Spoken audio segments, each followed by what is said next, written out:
Jeannine Gramick is a Roman Catholic nun who has spent her life working with LGBT plus people. She was born in Philadelphia in 1942 and at the age of 18 joined the School Sisters of Notre Dame. For the last 50 years, she has been reaching out to lesbian and gay people and was the first to do so from a Catholic religious order. In 1971, she co-founded New Ways Ministry with Father Robert Nugent, a centre dedicated to working for the reconciliation of lesbian gay people with the Church. In 2000, when her religious order came under pressure from the Vatican to stop her doing this work, she transferred to another order rather than give up her lesbian gay ministry. In December last year, Sister Janine received a handwritten letter from Pope Francis thanking her for 50 years of closeness, of compassion and tenderness to the LGBTI community, which he described as being in the style of God. Sister Janine, you're very welcome to Dublin. We're delighted to have you here with us. Thank you. Today. Thank you. I'd like to start by asking you, why did you become a nun at just 18 years of age? Well, actually, I knew that God was calling me to be a nun when I was 7 years of age. And I came from a very Catholic family, well, Catholic in name, because my parents were not churchgoers and my grandparents were not churchgoers. I grew up in an extended family, but I went to a Catholic school and I had nuns in school. And the one nun really, I think, who inspired me in retrospect was my first and second grade teacher. And she was just, she was kind. I think that was the primary virtue. Well, she had many virtues, but she was very kind and loving. And I just felt that I wanted to be kind and loving to people. And I think that was the inspiration. So I was a daily church goer and a mass goer. And I told my parents that I was going to be a nun after I graduated from high school. And they said, oh, all little girls, Catholic little girls, want to be nuns when they grow up. You know, you'll grow out of it. Well, I just didn't grow out of it. And your parents weren't church going? No, not at all. They must have thought, what have we done here? And I was an only child. So that was very difficult for them because my mother said, you know, I'll never be a grandmother. But later she felt she had gained hundreds of daughters, the other sisters. So I felt, the reason I felt God was calling me to be a nun was because I loved God immensely. And I felt that I wanted to bring that love to others. It was like being a conduit, that God would come to others through me and that through them I would be part of God. So that's it. And as a student, you excelled at maths. And you actually gained a PhD in maths, and you were an assistant professor of maths. That's correct. So how did you go from that to working with LGBTI people? Well, while I was getting my graduate degree in mathematics, I was at the University of Pennsylvania, and I met a gay man, and through him, many of his gay friends. And that personal relationship, getting to know people, what they were, their stories, what they suffered, being kicked out of their homes, by being kicked out of the confessional, being kicked out of their church. And I said, this is not right. And at holiday time, I would go back to the mother house and speak to my religious superiors. And they knew more about this than I did. And I mean, they said, you need to reach out to this group of people because they've been neglected. And so it happened while I was at graduate school. I mean, my involvement with lesbian and gay people. So what was your understanding of homosexuality before that? Well, I never thought about it. And when I met Dominic in 1971, I had all the myths and the stereotypes of society at that time. I really thought that lesbian and gay people were psychologically ill. Well, I was soon disabused of that myth when I began to meet people and talk with people. And I remember this one lawyer from the ACLU, and I said, she's as healthy as anyone. I mean, all of the people that I met were just normal people. And so that personal experience disabused me of the myths that I had heard from society. And why did you think it was important to start a ministry in that area? Well, because I'm a woman of the church, and I felt that these individuals, they were all Catholics. They had been raised Catholic, but they weren't going to the Catholic Church because they felt the church didn't want them. And I've said, no, this is your church. Yes, you. So we began to have liturgies in the home. This was right after Vatican II, when home liturgies were very, very popular. And we began to have liturgies for Dominic and his friends, because this is their church. But isn't it amazing when you look back? Well, for me, it's amazing when I consider that it was simply by you engaging with real flesh and blood human beings that helped you understand the terrible injustice that LGBT people experience from their church. But why was it that you were the only one? You were the first one to... I was the first sister, first probably religious, sister or priest, appointed to this ministry. It was an area that was taboo. We never talked about it. You never saw the words in a Catholic newspaper. It was a subject that wasn't talked about. So where did you get the courage to go into this area? Because nobody else had done it before you. Well, I can say it was God, but I can also say that this was something new for me. I mean, I had taught mathematics in high school, so I knew mathematics, but this was something new and exciting. And these were people. These were people who had suffered and people who deserved better. So that's what drew me. And when you say you felt it was God that was helping you, absolutely. In what could you just elaborate on that? Well, I believe that God comes to each of us through people mainly, but through everything, through the experiences of our lives. And so when I was thinking about what I was doing at the university, yes, I was intellectually developing and learning mathematics, but I was meeting a group of people that was new to me. This was God coming to me. This was God coming to me through these individuals. And that's how God speaks to me. So you felt it so strongly I that did. you were able to set aside fear or maybe the appearance of looking ridiculous, because many people would have thought, what are you doing? Well, that's true. And this was in Philadelphia at the University of Pennsylvania, which Philadelphia is a very Catholic city, even today. Over 50% of the population is Roman Catholic.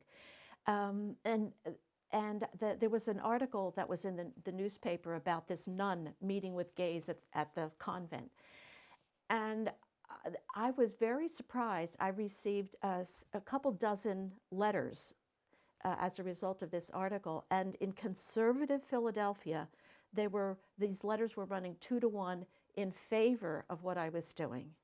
So this was a topic that wasn't talked about, but it was a topic that people wanted to talk about. And they were glad that this nun was doing it. So you set up New Ways Ministry.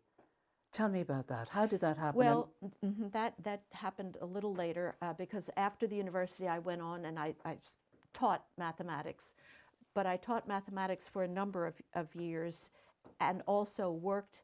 I had two hats. I had my mathematics professor hat and my pastoral ministry hat to lesbian and gay people. And the first meeting in Baltimore was at our convent chapel.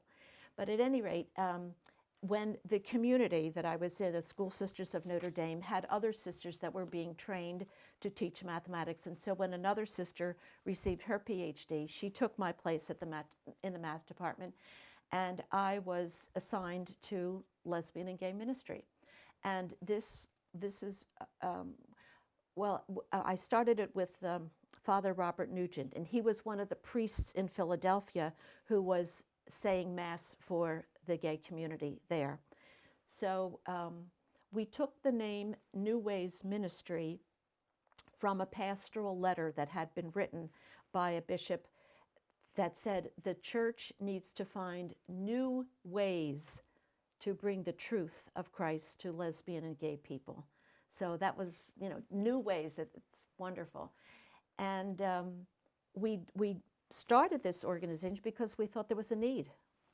And it was an organization really designed to educate the non-gay portion of the church, to help them to get rid of the myths that I had coming in, then the stereotypes, to talk about the scientific information that we knew that was known, but Catholics didn't know it. And how did you do that? We set up workshops across the country. We traveled, I would say, in about 3/4 of the diocese all over the United States, and this was in the from 1977, in the 80s, and in the 90s. Yeah. And how did the hierarchical church respond to what you were doing? Mixed. There were some bishops that welcomed us. In fact, I remember one workshop that we gave in Texas, and after the workshop, Bob was the priest that I worked with. Bob said that the bishop got up and he said, and the bishop was saying like these very liberal things, he said, that I would never say publicly. But then, of course, we had bishops who did not want us to come into their diocese. And when that happened, and when we couldn't go into a diocesan building, we were invited by the sisters into their mother houses and their retreat centers. So it was the nuns, the sisters, that really formed the bedrock of our ministry. I mean, that gave us support. But things did start to get rough, yes, didn't they? Yes. Tell us in summary what happened. Well, in summary, people complained, and people, members of the public, members of the Catholics? public, and also bishops complained. If it was a member of the public, they would not usually come to me. They would go to my religious superiors. So I was shielded, but they were on the front lines, and they defended this ministry because they believed in it. It was important. But then when the complaints would come from bishops, they would write directly to the Vatican. The bishops would, yeah. The bishops wrote to the Vatican. And on 3 occasions, the Vatican asked my religious superiors to examine me, to investigate me, and to recommend sanctions. Every one of those 3 occasions, my religious superiors, and they were different ones. I mean, I went through a number of provincials and superior generals. My superiors told the Vatican they had examined what I was doing. They had gotten reports from people who had come to our workshops. And they said, she's doing the work of the church. One superior even said, we need to appoint more people to do this. And they said, we recommend no sanctions. Well, that wasn't sufficient. The Vatican eventually then appointed their own commission.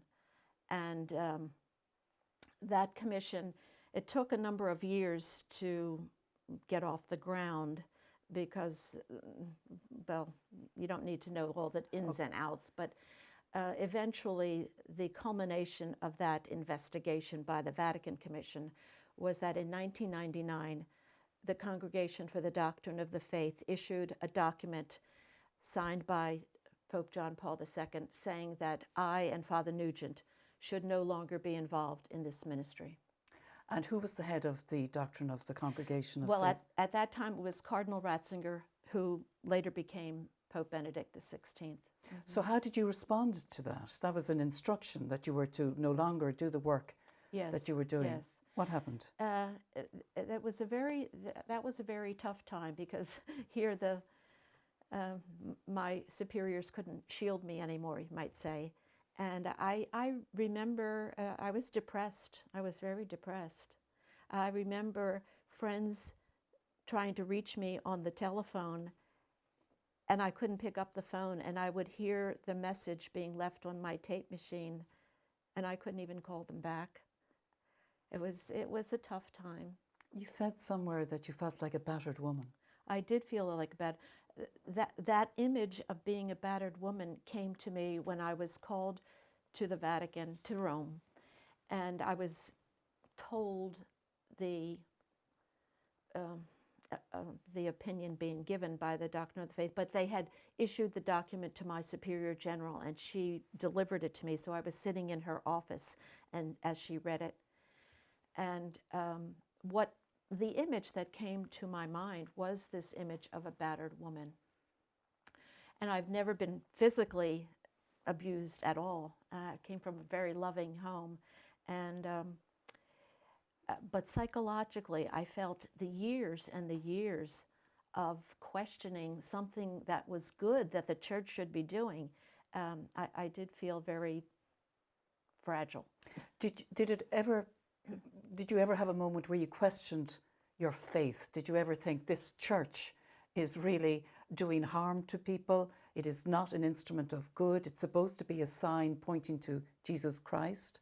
Did you ever have any thoughts like that?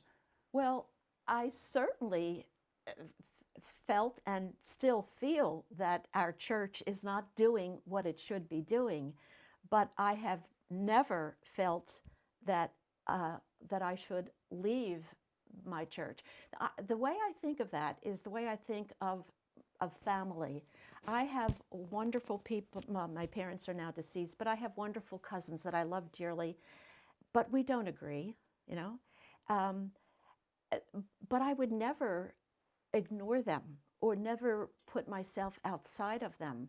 And that's the way I feel about my church. That my church, which is not just the bishops, but it's all the people. That's the church. It's all the people of God. We do some horrendous things, terrible things, but I am part of the church. It's my spiritual family. So I would not turn my back on my biological family, and I certainly wouldn't walk out on my spiritual family. I am a fighter. So let's go back to that moment when you got the instruction from Cardinal Ratzinger that you were to stop your work. Yes. What did you do? Well, after I felt a little depressed, I got invitations from people who wanted to hear my story.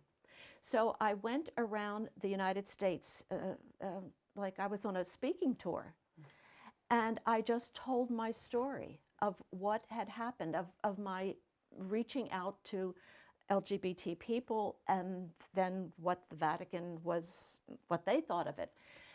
And that took about a year, almost a year, 9 months, like a baby.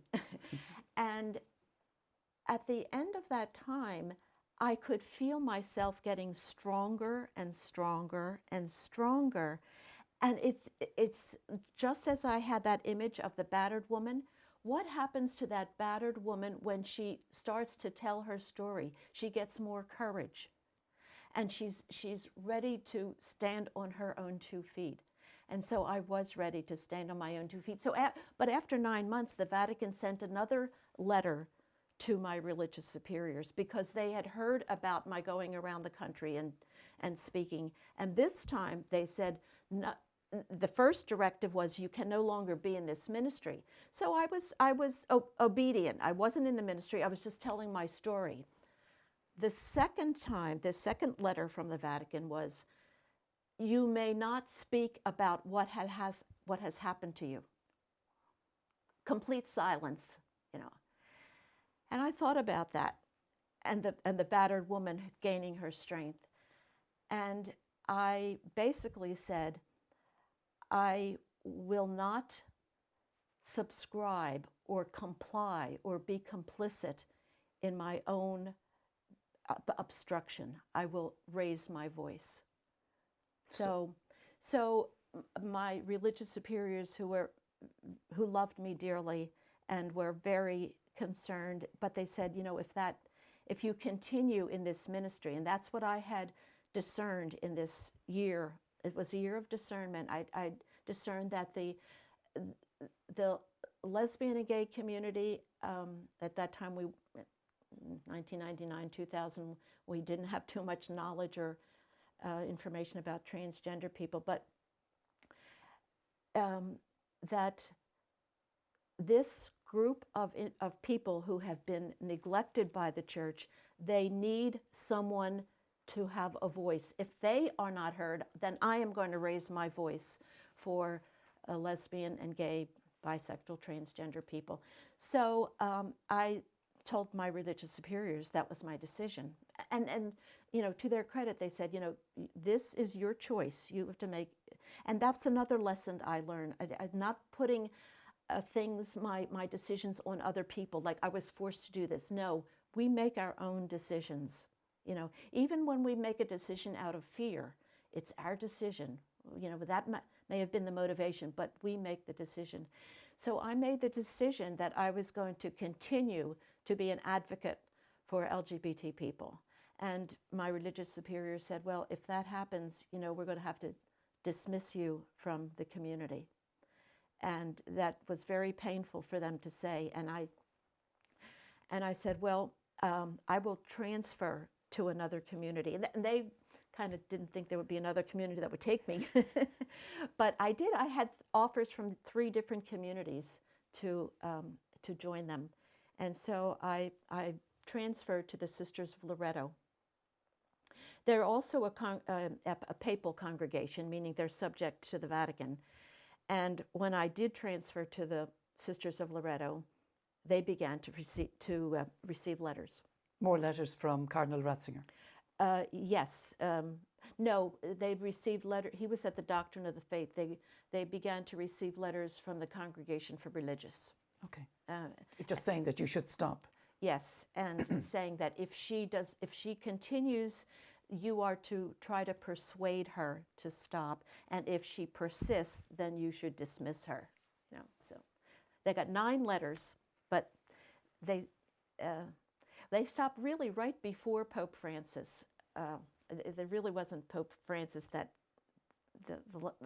it wasn't him that caused the letters to cease. They really, I believe, that I've no guarantee of this, but around this time when the letters ceased, the Vatican announced publicly that they were investigating all women religious in the United States because we were not speaking out on abortion. We were speaking out on women's issues, women priests and LGBT issues. So, but things did begin to change when Pope Francis was elected in 2013. Yes, so talk to me about that. How did the environment change?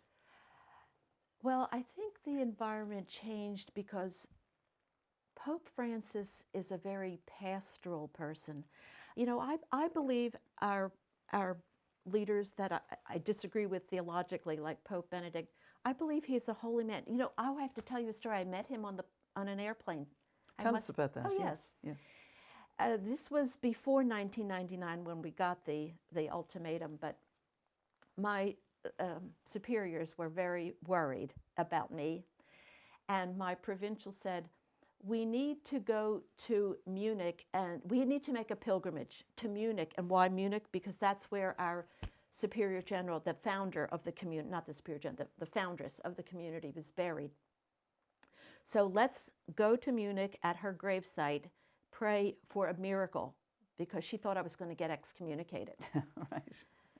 So we're in the airport in Rome to board a plane to go to Munich. And we see somebody who looks like Cardinal Ratzinger. He wasn't the Pope at that time. He was head of the Congregation for the Doctrine of the Faith. And she thought it was Cardinal Ratzinger. I said, no, he was haggard looking. I said, it's just somebody who looks like him. He's probably a low-level official. He had on a black shirt, but not a Roman collar. So when we got on the plane, the seat next to him was unoccupied, so I just plopped myself down next to him. And I began a conversation, and I told him that I was a school sister of Notre Dame. And do you know the school sisters of Notre Dame? I asked him. He says, oh yes, he says, my aunt was a school sister of Notre Dame. Well, at that point, I knew who it was because I knew he had an aunt. She had passed away, but I knew he had an aunt in our community. But I just said, oh, well, what was her name? And he says, Ratzinger. I says, oh, so are you Cardinal Ratzinger? Oh, yes, he says. And I said, well, I'm Sister Janine, Sister Jeannine Gramick. He says, oh, I have known you for 20 years because they had a file on me for 20 years. So he didn't know me personally, but he knew the file. And then he asked how I got in this ministry, and I told him about meeting Dominic and his friends at the university. And I said we would have Eucharist with it. He thought that was wonderful. He thought that was because it was private. It was a private pastoral outreach to lesbian and gay persons. But he said, but I hear that you teach, meaning you give public lectures or workshops. And I said, yes. He said, well, do the bishops invite you? And I said, well, some of them do, and some of them don't. And that was his concern. It's the public. It's in the Catholic community, well, maybe in any institution. You can do a lot of things privately, but once you get into the public arena, then the leaders of that organization, be it a religious organization or whatever, are very concerned of what is being said in the public arena. So it's okay to do one thing in private, but say something else in public. Isn't that the height of hypocrisy? In my opinion, yes. Yes. There you were on the plane with Cardinal Ratzinger. Ratzinger. You were having a great conversation. But did anything change after that conversation? Well, yes and no. Nothing changed in the sense that my punishment, if you will, or that didn't change, but it affected me inside. And it affected me because I now put a human face on the institution. And I saw that he was a very prayerful man, a very humorous man, had a great sense of humor, a very personable individual. And so that taught me the lesson how important it is that we meet people. The individuals who have very negative views about lesbian, gay, or trans people, they probably have never spoken with someone. We need to meet people face to face. So it helped me. And Jeannine, just talking to you about this, it strikes me that LGBT people need to meet cardinals and Yes. the institutional so that we Yes. can see them, because likewise there can be a lot of dislike, even hatred of the church. That's right. And they can become objectified and demonized as well. Absolutely. So it's a two-way process. It's a two-way street. Yes, it is. So we really do need dialogue. We need dialogue. We need synods, what Pope Francis is calling for. A synod are listening and speaking sessions where we talk to each other about what's important in the church, what's important in our faith life, and share with each other. Like, what is important in your faith life, and I share with you what's important in my faith life. And we come together as a community, and from that's what acceptance grows and love grows. And that's the great, I think, benefit that Pope Francis is offering to us. So let's talk about Pope Francis, because what a dramatic change. Yes. From going from Cardinal Ratzinger and you being banished and punished, and suddenly we have this Pope. Now it's about 15 years later, and you're best friends with this Pope now. He's even writing letters to you. Yes. Well, you're pen friends. We're pen pals. Pen pals. So tell us, how did that happen? Well, it happened because we first wrote him a letter about a year ago telling him about the history of New Ways ministry and my condemnation by the Congregation for the Doctrine of the Faith. And he wrote a beautiful letter back thanking us because he said, people don't always tell me the whole story, and it is good to know the story. So we were telling him the good parts and the bad parts, but he commended us for what we were doing for the lesbian, gay, bisexual, transgender community. He really wants the church, and when I say church, I mean everyone in the church, not just bishops, but wants everyone in the church to embrace LGBT people. So we had a series of letters, and probably the letter that's most comforting to me, I had written him the last letter I wrote him. I said, well, I am now going on 50 years of being, and this was last December, 50 years in this ministry. And he wrote back a letter congratulating me and saying that it reminds him, my ministry reminds him of this, that of God's style, but it's the style of God that God uses with everyone. He says, and that style is to be close to people, to be compassionate, and to be loving, attentive, and tender. And so he was complimenting me that that's the way my ministry has gone, but it wasn't just a compliment for me, I believe. He was saying that this is God's style that God uses with everyone. But you must have been disappointed then, this time last year, last March, exactly, when he approved that statement from the CDF, which said that God does not and cannot bless same-sex marriages, or same-sex couples rather, Yes. same-sex unions. Yes. You must have been disappointed. Well, of course, but what I found out behind the scenes is that yes, Pope Francis did sign off on the document, but with not full knowledge of what was in the document. And we now know within the last, month or so, that the person at the Congregation for the Doctrine of the Faith who was really responsible for that document has been transferred out. So he's no longer there. So see, the church, the bureaucracy of the church is so large that Pope Francis can't know every person individually. But when he finds out that the people who are doing the work of God in a loving way, then they are the people that he wants in those positions. Well, that's really fascinating to get that insight, Jeannine. Thank you. But now I'm wondering, would Pope Francis, in your opinion, would he be willing then to rescind that statement, given the damage, the terrible hurt that went around the world? We Westerners think of rescinding, making a blanket statement, oh, that was wrong. I think the Vatican, and he has to look at all, people like us, so to speak, and others who have a different point of view. And so the way he rescinds it is to remove the person who did the damage and put in people who won't do damage in the future. It's all very subtle, but I think this is the way. Is it too subtle?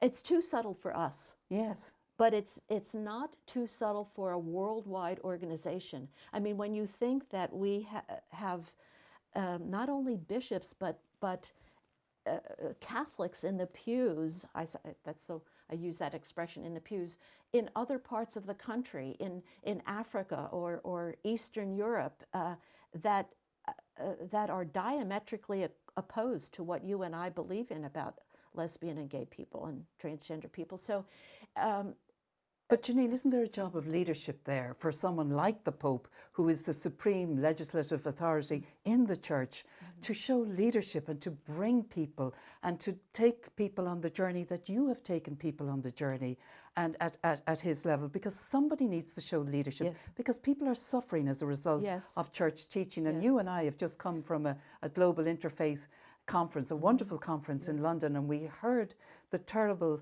pain and suffering around the world in jurisdictions where homosexuality is still criminalized. Right. And we know the urgency. People are suffering. Yes. So how long more do they need to wait?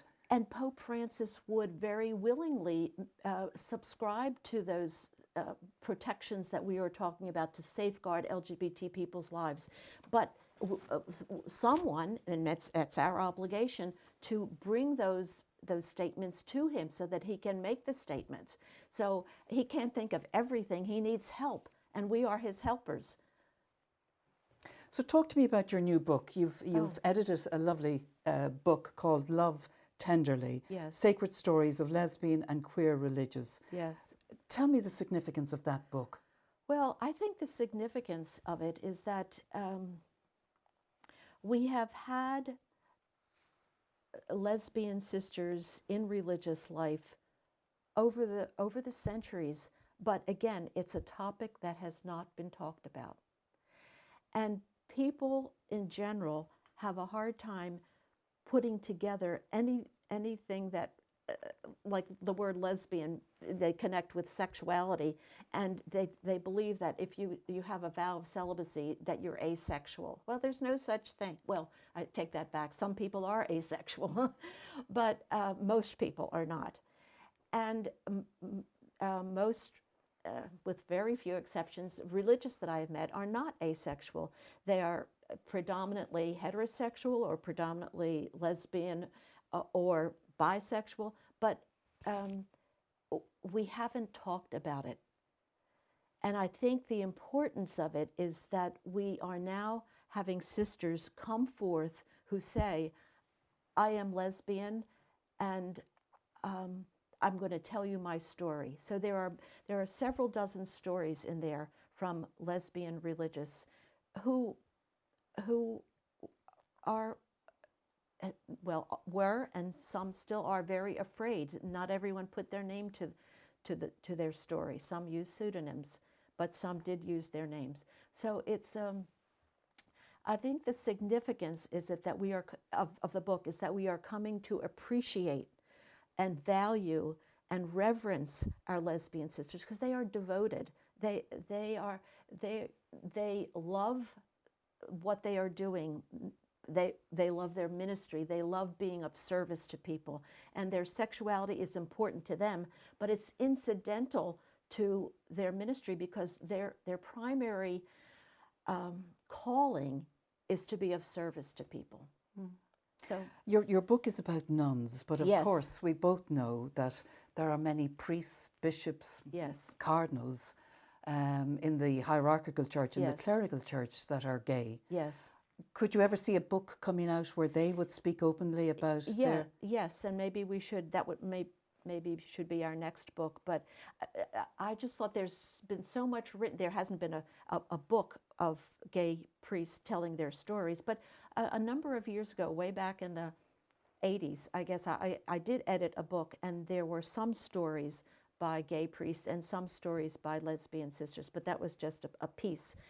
But I know society has heard so much about gay priests, and the poor gay priests have been blamed for the sexual abuse crisis, but in the beginning they were, but now we've kind of understand that that's not the case. But there was so much talk about gay priests that I'm so glad we now have a book about lesbian sisters. So this is a start, so maybe Yes. the gay priests next. Yes. But you must feel, I mean, to think of men who went into the priesthood knowing that they were gay, Yeah. Into an institution which the church's teaching Yeah. says that homosexuality is objectively disordered, and Yeah. if they express their love, it's intrinsically evil. How damaging is that for any human being to be part That's of an right. organization? And it's been damaging for the women religious too. They had that same feedback, if you will, from the institutional church, and that thinking that they're no good, that they're damaged in some way, and so they had to go through a lot to overcome that kind of conditioning that they've been. So it's whether you're a priest, a sister, a lay person, if you are lesbian, gay, you have been damaged by that teaching, and part of what the bishops were so upset about in the work that I was doing around the country in education is I would present that teaching. I said, this is the teaching of the church, that if you are lesbian, you're a second-class citizen, in the eyes of the church. But I said, but there are theologians, moderate theologians and more egalitarian theologians that disagree with that teaching. And in fact, most Catholic moral theologians do not subscribe to that traditional sexual ethics that we've heard. And now we are beginning to talk about that. And thank God now we have bishops in Germany saying, no, we need to relook at that. This is not right. So do you believe that Pope Francis will be the Pope who will remove that language, who will follow on from what the moral theologians have come up with? You said most of them have. Yes. So is he going to move, or is he going to sit on the fence? It's not his job to move yet. His job, and the job of any pope or any bishop, is not to tell the people what is right and what is wrong. the faith must come from the people. And so if there are people within the Catholic community, like yourself and I, who believe, and these theologians who believe that the traditional sexual ethics needs to change, we need to raise our voices and say that. We need to get other people to come on board to understand that. There's no point in making legislation that people don't agree with. I mean, to make a rule and to say, well, that's the rule, but I don't agree with it. You know, but Jeannine, we have at the to moment, change people's attitudes. I accept that, Yeah. Jeannine. But from my point of view, the way I see it is that the majority of young people have left the church because they don't agree with Right. it, and women are leaving the church. And in the past, the church were the ones who set the moral rules. They Yes. did in the past. That So, they did. so if they know that what they're doing, their doctrine is causing damage, of course it's a case for leadership for someone, especially if most theologians are arguing the other way, that it should be removed, that language, that terribly damaging language. Why does the Pope need to wait for the rest of the world when the right thing is pretty clear? And in the past, they weren't slow in putting in. Because the way in the past, you say they weren't slow, they did acquit, they weren't using the right methods. They were being dictatorial. Yes. Our church, well, I believe that Jesus wanted us to be a human, a spiritual community that was not a dictatorship, not an autocracy. It's a community, and in a community, you don't have dictators. You have people expressing their views, people who disagree on their views, but you have to come to some consensus. And so it's going to take time. I've always said the church's teaching will change. I don't know if I'll be alive to see it, but I know it will change.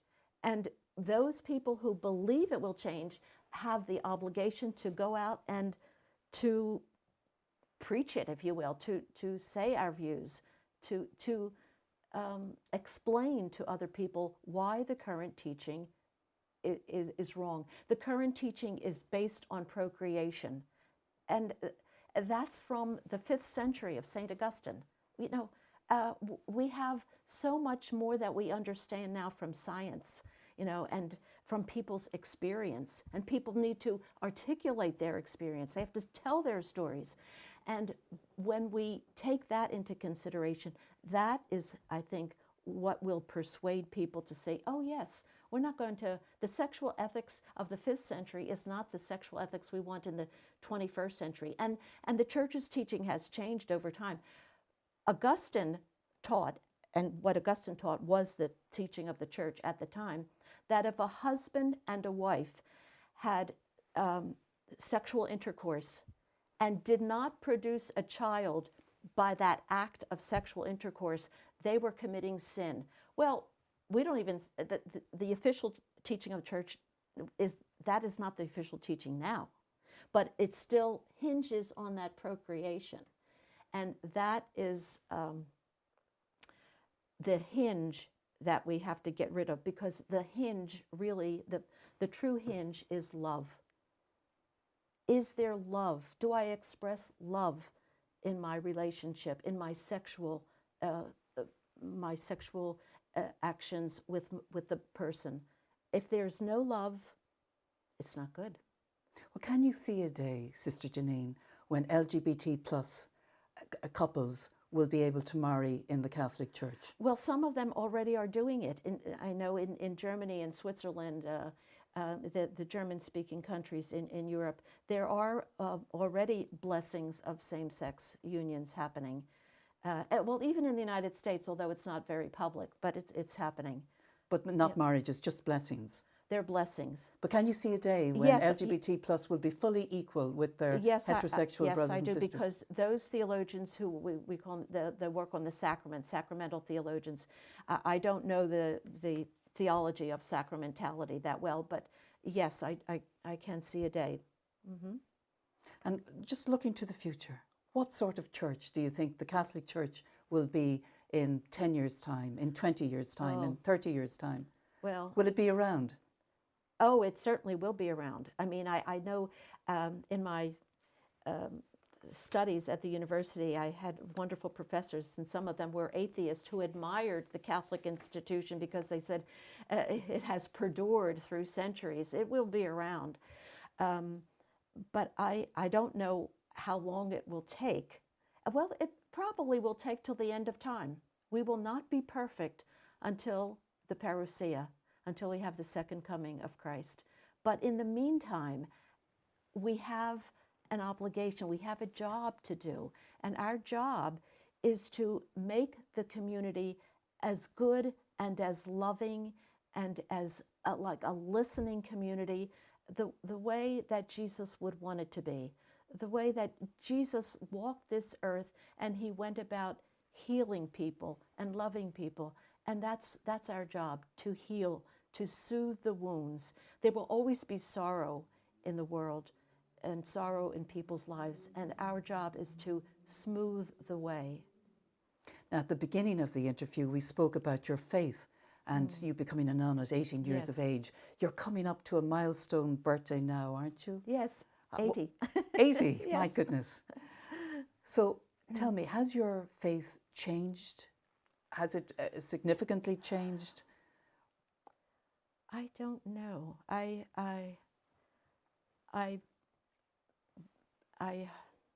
don't know.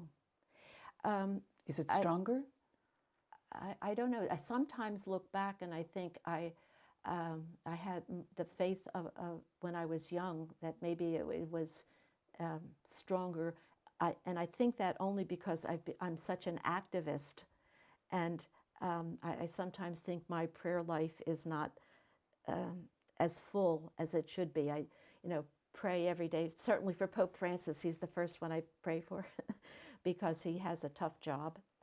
And I pray for those people that I know and those that I don't know who need new prayer. But I have found my faith tried. I have found my faith strained because when I think of all of the evil in the world, and I don't pretend to who of us knows or can explain the problem of evil. But I do know that my job is to try to eliminate as much of, when I say evil, badness, discrimination, prejudice, all of that kind of evil. My job is to help to alleviate it. So if faith is, and I think faith is not only praying privately with God in your heart, but working to put faith into action, then maybe my faith has become stronger. I hope it has. What do you have hope? Do you have hope for the future? And how do you nourish that hope? Oh, I always have great hope. How do I nourish it? I nourish hope because of God coming to me, and the way God comes to me mostly is through people and my friends, and they have been my great support and that have given me hope. Finally, what message of hope would you give to LGBT plus Catholics or people in general watching this interview? What hope can you give them that their church will one day fully recognize them as equal human beings to their heterosexual brothers and sisters? What hope can you give them? Because many of them, Jeannine, as you must know, have left the church. Yes. So what hope is there? Well, I think hope rests a little bit on history. If we understand how change comes about slowly, very slowly, but inevitably. And there will always be change, because I love this quote from Cardinal Newman: to live is to change, and to be perfect is to have changed often. And that gives me great hope, because I know we all are going to change. We will change. It just, you have to be patient, I guess, and sometimes it's hard to be patient. The advice that I would give is for any one of us, we need a community of friends, of supporters who will nourish that hope, who will nourish that faith, who will be committed to work for justice.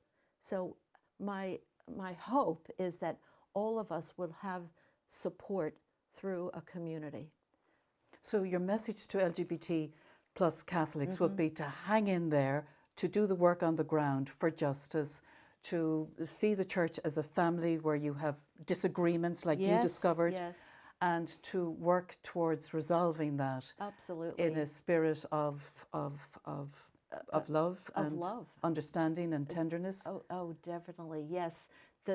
In the spirit, the style of God, you know, the closeness, the compassion we have for each other's faults, and the tenderness. Yes. Sister Jeannine, it's been wonderful talking to you today. Thank you so much for coming here, and we wish you every success with the great work that you're doing in New Ways Ministry. Thank you again. Oh, you're welcome.